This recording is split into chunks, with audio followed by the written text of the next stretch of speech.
मेरे हमअसरों ने शाहों के कसीदे लिखे, मेरे हिस्से में बगावत के तराने आए। आज के इस मरकज़ी जलसा के मेहमान खुसूसी जनाब नवाज़ खान नाजी साहब, इन दोनों हल्काजात के उम्मीदवारान मोहतरम रमज़ान रहीम साहब और फारूक साबिर साहब, पिंडाल में बैठे बुज़ुर्गों और नौजवान दोस्तों, मैं अपने मेहमान खुसूसी का दिल की गहराइयों से शुक्रिया अदा करता हूँ कि इंतहाई मसरूफियत के बावजूद, जबकि ईद भी सर पे है और वहाँ लोकल भी सियासी मामलात में आप इंतहाई मसरूफ़ थे, आपने 2 दिन हमारे लिए निकाले। 2 दिन से कल सुबह हमारे यहाँ तशरीफ़ लाए और आज शाम को इस जलसा के बाद इनकी वापसी है। एक 60 साला नौजवान के साथ ये वक्त जो हमारा गुजरा, उसमें हमें बड़ा मज़ा आया। मैं पूछ रहा था रात को नाजी साहब से कि ना आपको कोई खाने की आदत होती है, इवन कि कोई टॉयलेट की आदत भी बहुत कम होती है, थकावट नाम की कोई चीज़ नज़र नहीं आती। रात 1-2 बजे तक हमारे साथ बैठे रहे तो कहने लगे कि ये मेरे मसले नहीं हैं। और फिर वाकई मैदान सियासत के बहुत बड़े मुजाहिद हैं हमारे इस खित्ते के। मैं तकरीर नहीं करूँगा, चंद बातें आपसे गुजारिश करके इजाज़त चाहूँगा। कल से सोशल मीडिया पे नाजी साहब के इस दौरा के हवाले से जब खबरें गर्दिश करने लगी तो नीचे हमारे अल्ट्रा नेशनलिस्टों ने बहुत सारे कमेंट्स भी किए हुए हैं। हम कोई ज़्यादा ठेकेदार हैं नेशनलिज्म के, और हम ये समझते हैं कि जितना हमें समझ बूझ है नेशनलिज्म की, इतनी शायद बाकी कईयों के लोगों की नहीं है। लेकिन मैं फॉर इंफॉर्मेशन ये कह दूं कि जब गिलगित बल्तिस्तान को शुमाली इलाकाजात कहा जाता था और गिलगित बल्तिस्तान की अपनी जो मौजूद उस वक्त की सो कॉल्ड लीडरशिप थी, वो भी उसे शुमाली इलाकाजात ही कहकर पुकारती थी या ज़्यादा से ज़्यादा उसकी हैसियत को मजीद आईनी दर्जे में इस्लामाबाद के नीचे लाने के लिए कोशिशें कर रही थी। तो 29 वर्ष की उम्र में बिलावरिस्तान नेशनल फ्रंट के नाम से एक ऑर्गेनाइजेशन कायम करके सबसे पहले गिलगित बल्तिस्तान में जो दुरुस्त बयानियां अवाम में लेके आए वो नवाज खान नाजी है। और फिर जब से मैं यकीन से कहता हूं बहुत से लोगों ने काम किया है इस मैदान में, इस खित्ते में भी, उसमें भी लोगों ने काम किया होगा, लेकिन जब से नवाज खान नाजी अपनी तहकीक के बलबूते पर, किसी के एहसान के नतीजे में नहीं, किसी स्कूल में पढ़ने के बाद नहीं, किसी एक ऑर्गेनाइजेशन से दूसरी ऑर्गेनाइजेशन, एक जत्थे से दूसरे जत्थे में जाकर तजुर्बात करने से नहीं, अपने जो एक अताई इल्म था और जो तहकीक का और जुस्सू का मादा था, उसकी बुनियाद पे जब नवाज खान नाजी ने 29 वर्ष की उम्र में यह समझा कि गिलगित बल्तिस्तान ना तो शुमाली इलाकाजात है ना ये पाकिस्तान है, ये लोग सबसे पहले अपनी पहचान करें कि ये कौन है, और उसके बाद रियासत जम्मू कश्मीर का जो कौमी तनाज़ा है उसका हिस्सा होने की हैसियत से ये अपनी पहचान करवाएं। तो उस वक्त से लेकर आज तक 32 वर्ष गुजर चुके हैं। इन 32 वर्षों में ये मर्द मुजाहिद मुसलसल मैदान अमल में रहा है, सुबह रहा है, दिन को रहा है, शाम को रहा है, रात को रहा है, फिर एक अनथक जिद्दोजहद की एक लाजवाब तारीख है। ये ऐसा ही नहीं हो गया, ये पूरी रियासत जम्मू कश्मीर का पहला वाकया है, चाहे वो श्रीनगर, जम्मू, लद्दाख हो, आजाद कश्मीर हो या गिलगित बल्तिस्तान हो। ये रियासत जम्मू कश्मीर का वो वाहिद आदमी है कि जिसने 3 बार इस्लामाबाद के मरकज की हुकूमतों को शिकस्त किया, हैट्रिक की है। ये खामखा हैट्रिक नहीं हुई है। जब इस्लामाबाद में पीपल्स पार्टी की गवर्नमेंट थी, पूरा वफाक नवाज खान नाजी को हराने के लिए गिलगित में पहुंचा हुआ था, और वहां गिलगित में भी इनके अपने हम मजहबों और हम मसलकों से झगड़ा था। पीर करम अली शाह जैसे खानदान से मुकाबला था। बावजूद सारा सरमाया लगाने के, सारी दौड़ों के 2011 का इलेक्शन जीता। जब पाकिस्तान में इस नून लीग की हुकूमत थी, उस वक्त नवाज खान नाजी ने अपने हल्के में नून लीग को शिकस्त दी, और इस बार जब पीटीआई की हुकूमत थी तो नाजी का हल्का बहरहाल पीटीआई के पास नहीं जा सका, वो नाजी के पास ही रहा है। रावलाकोट वालों देख लो, आपने या तो दौलत की बुनियाद पे लोगों को मुंतखब किया या मौरूसियत की बुनियाद पे मुंतखब किया है। आज तक कोई तीसरा बंदा ही सामने नहीं ला सके आप। हम कैसे किसी पे शिकायत करें या शिकवा करें या इतराज करें? इसलिए मैं आपसे गुजारिश करूं, ये हमारी खुशकिस्मती है कि हमारे इस जलसा में इस रियासत और इस धरती का एक होनहार बेटा, एक जरी और बहादुर और एक बावकार सियासी लड़ाई लड़ने वाला नुमाइंदा हमारे यहाँ तशरीफ लाया है। और मुझे ये भी खुशी है कि जब से ये कल से हमारे पास मौजूद हैं, हमें कोई तोड़े नहीं लगी। वो अपना बैग भी खुद उठाते हैं, वो अपने कपड़े भी खुद इस्त्री करते हैं, वो अपना सारा कुछ खुद करते हैं, जैसे मैं और आप करते हैं, जैसे मजदूर करते हैं। उनको कोई जोम नहीं है कि मैं 3 बार असेंबली में चला गया हूं, मैं कोई लीडर हूं और ये वो हूं।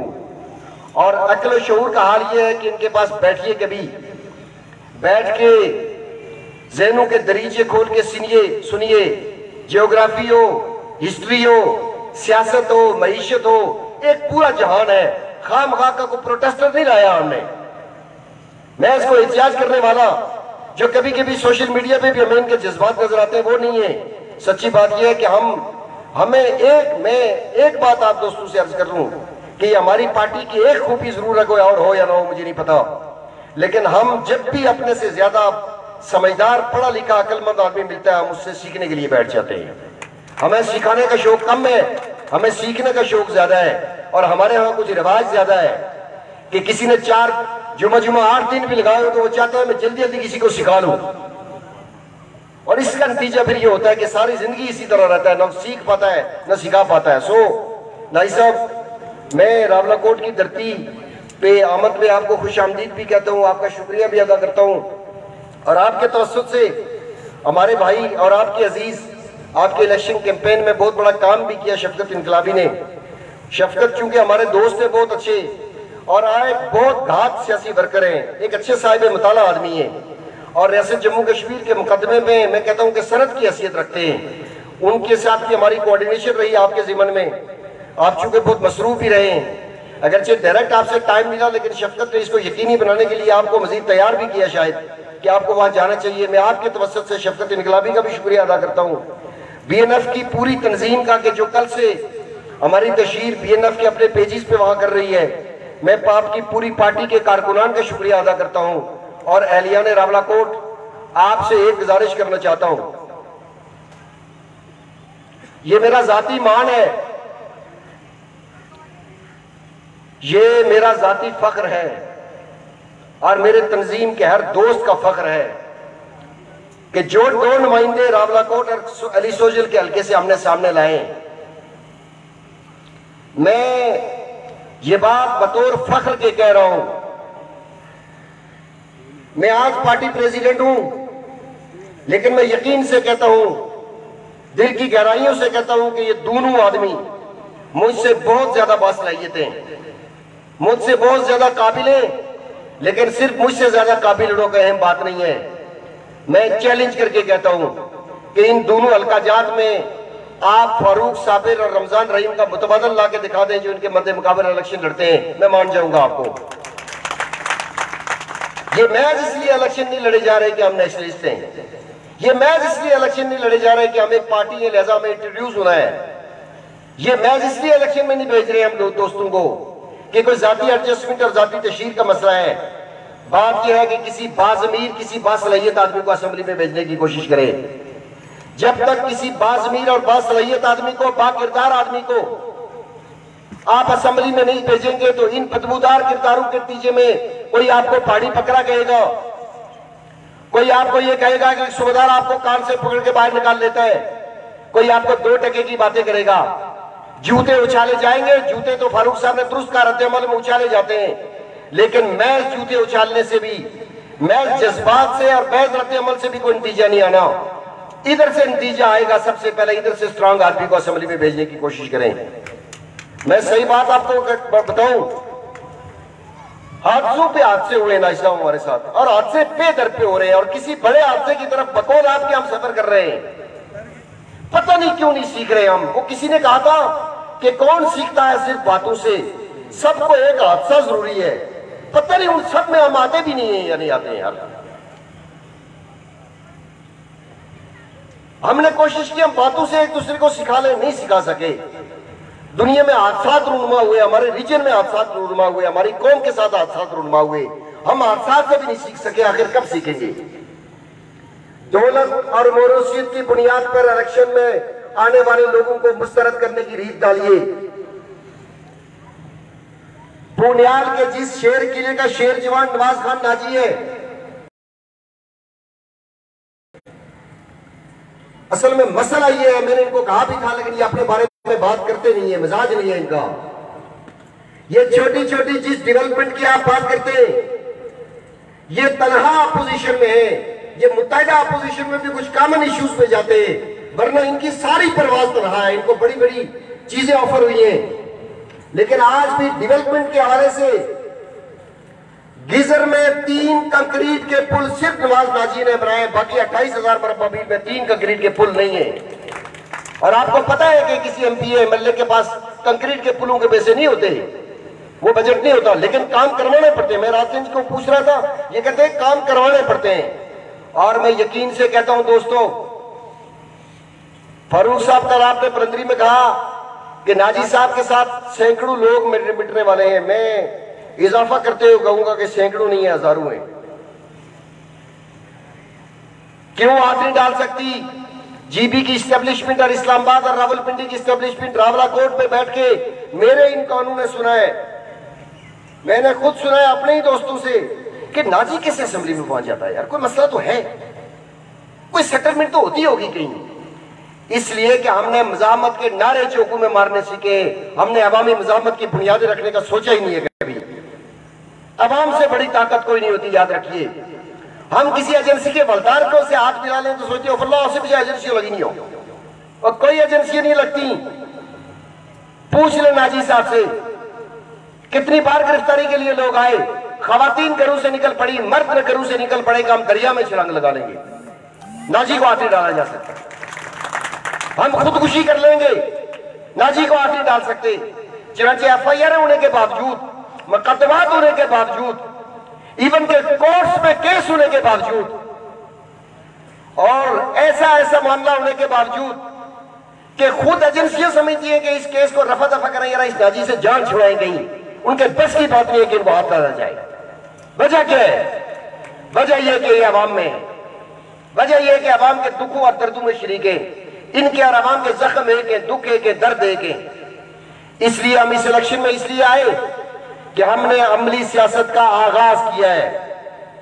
मुझे याद है जब पिछले बरस 2020 में हमने अपने पार्टी के प्लेटफॉर्म से अवामी सियासत के आगाज का फैसला किया, चूंकि हमारा एक इदारा कौंसिल बकायदा फैसले करती है, तो इसी शहर से हमें ताने मिले, तुझको सुहा मेरे जुलूस तक ही दसायरा, तू अमली सियासत कर लिया। अच्छा, यहां सिर्फ सियासत में विरासत एक मखसूस ऊपर वाले तबके की नहीं है, मेंटली तौर पे नीचे भी बहुत सारे लोग समझते हैं कि हम विरासत हमारे पास है। और अगर ये बात हम समझना शुरू हो गए तो हम जैसा भी बेकार आदमी कोई नहीं होगा, याद रखें। ना ये हमारी विरासत है, ना ये किसी और की विरासत है, ये पब्लिक प्रॉपर्टी है।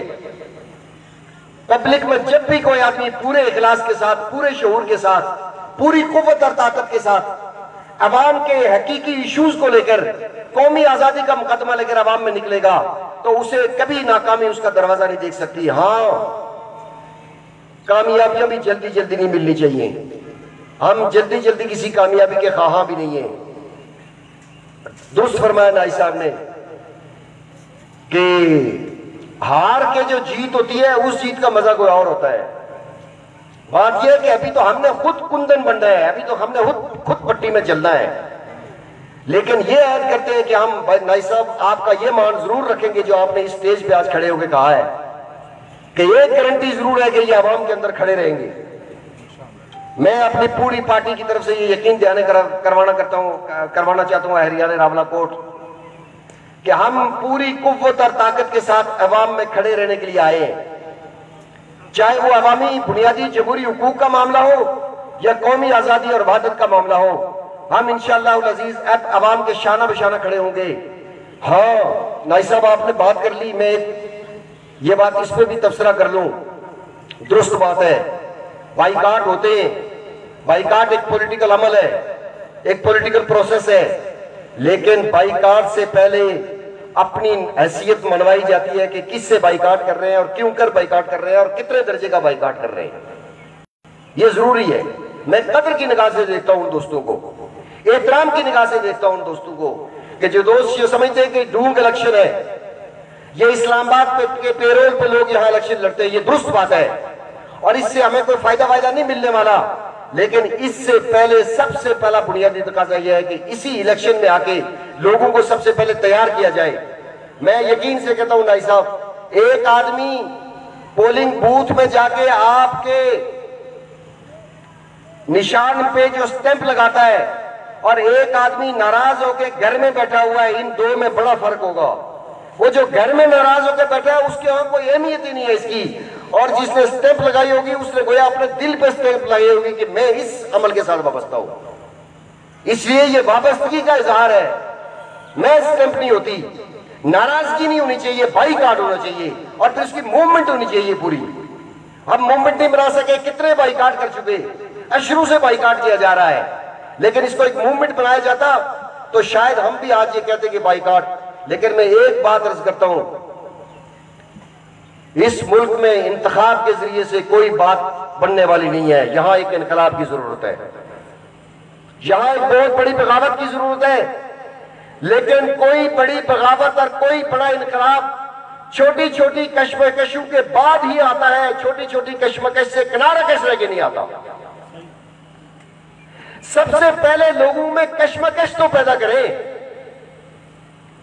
ये जज्बा तो लोगों में पैदा करें, उसके बाद किसी बगावत और इनकलाब में फूट रहे हैं। और हम इंतखाब को बतौर एक स्ट्रेटेजी के इस पे आए हुए, जीत के जो ये कर रहे हैं सोकार्ड लीडर, इनसे बहुत बेहतर करके हम अपने टारगेट की तरफ आगे बढ़ेंगे और हार के भी हम लोगों के हुकूक के साथ जुड़ के उनको एक बड़ी बगावत में आमादा करने की कोशिश करेंगे। यही हमारी जिम्मेदारी है। वरना सच पूछे तो अब बिकाऊ माल मार्केट में है, अब सारे लोग बिकते हैं, अब कहां वोट कास्ट होता है। वो एक शेर में दिख रहा था कि पहले गरीब बिकते थे, इस दफा के इलेक्शन में तो ये बहुत सामने आया है। पहले गरीब बिकते थे, अब तो इज्जत माब बिकते हैं। शेख, वाइज, वजीर और शायर सब यहां पे जनाब बिकते हैं। अब बड़े बड़े मुकद्दस नाम भी बिकना शुरू हो गए, सरमाए की रेल पेल है। लेकिन आपको पता है ये बड़े जो बिकाऊ माल हैं, ये बिकने के बाद भी हमारे यहां इज्जत पा रहे होते हैं और हम जो छोटे छोटी चीजों पे बिक जाते हैं, रोड पे, टूटी पे, पाइप पे या नग किसी चीज पे, हमें इनकी तरफ से भी ताने होते हैं और अपनों की तरफ से भी ताने होते हैं। इसलिए हम लोगों के जमीरों का जो सौदा लगाया जाता है, यकीन कीजिए नाई साहब, पिछली 5 सदी से बिलखुसूस इस कौम की इज्जत नफ्स को बहुत ज्यादा पामाल किया गया है। इसका एतमाद खत्म हो गया है। हमें सबसे पहले इसकी इज्जत नफ्स को बहाल करना है, सबसे पहले इसके वकार को बहाल करना है, इनके अंदर एतमाद पैदा करना है। इसलिए मैं समझता हूं कि फारूक साबिर हमारे वो रहनुमा हैं कि जिन्होंने पार्टी कारकुनान में एतमाद की कमाल महारत पैदा की है। और रमजान रहीम हमारा वो दिमाग है पार्टी का, वो ब्रेन है पार्टी की। सच्ची बात मैं आपको बताऊं, धीमे लहजे के आदमी हैं, लेकिन दिलो दिमाग में, अपने इल्म और शऊर में ये हम सब दोस्तों से एडवांस हैं। हम इनसे बहुत सारी चीजें सीखते हैं। इसलिए हमने बहुत कैलकुलेटेड तादाद में हम 10, 12, 15 हल्कों तक कम से कम जा सकते थे। हमारे पास इतने दोस्त मौजूद थे, लेकिन हमने सोचा कि हमें मरला वाइज आना चाहिए, मरला वार आना चाहिए और क्वालिटी के साथ आना चाहिए। बेहतर यह है कि क्वालिटी, अगर नाजी अकेले वहां अभी तक इलेक्शन लड़ रहे हैं और कुछ और भी दोस्त अब इजाफा होना शुरू हो गया है इस सफ में, तो हमें मेरे ख्याल से एकदम ये शौक पैदा नहीं करना चाहिए कि नाम बन जाए कि हमने इतने जी दर्जन कैंडिडेट दिए थे। नहीं, वो ठीक कहा था नाई साहब ने आप कल पलंदरी में कि जंगल जो है ना, आपने मिसाल और दी थी, लेकिन वो उसको यूं भी कहा जा सकता है कि जंगल को काटने के लिए कलाड़ा एक ही होता है, कलाड़ा एक ही होता है। और खरबूजे के भरे हुए ट्रक के खरबूजे को काटने के लिए छुरी एक ही होती है। ये कौन कहता है कि एक के पहुंचने से कुछ नहीं होता? जो कहता है एक के पहुंचने से कुछ नहीं होता, उससे पूछे जरा नवाज नाजी के हल्के में जाके पता कर ले कि एक ने पहुंच के वहां क्या किया है। तिकनी का नाच नचाया सबको। इसलिए मैं आप दोस्तों से गुजारिश करूंगा, 25 जुलाई को हमने हमारे बैलेट पेपर पे इंतखाबी निशान बेलचा आएगा। ये मजदूर का निशान है, हर जगह अवेलेबल है, हर घर में मौजूद है। इस निशान को अपना निशान समझें, हर आम आदमी का निशान समझें और इस निशान पे मोहर लगाएं। और अगर नहीं लगाएंगे या कम तादाद में लगाएंगे, यकीन कीजिए हमारे माथे पर बल भी नहीं आएगा। इसलिए कि हमारा ये मसला नहीं है, हमारा मसला जिद्दोजहद है। हम जिद्दोजहद के इस मैदान में अपनी बसात के मुताबिक, अपनी तौफीक के मुताबिक कोशिश करते रहेंगे। मैं एक बार फिर मुंतज़मीन जलसा का और बिलखुसूस नाई साहब आपका दिल की गहराइयों से, अहलिया ने पुंछ की जानिब से, अहलिया ने सुदरोती की जानिब से शुक्रिया अदा करता हूँ। व आखिर दावाना अल्हम्दुलिल्लाहि रब्बिल आलमीन।